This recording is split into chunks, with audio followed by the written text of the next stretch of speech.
વીરતાની હદને જે ઓળંગતા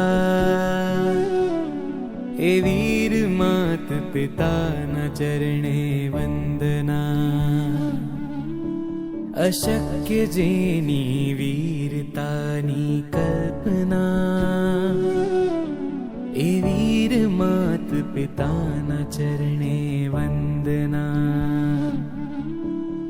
આંખમાં તો અશ્રુઓની ધાર છે, તોય મક્કમ મનમાં હી નિર્ધાર છે. વાલથી ભરેલ મનને મનાવે છે,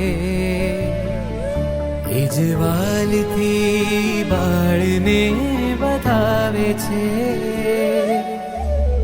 વીર્ય પ્રગટાવી જે વીરતી અર્પતા એવી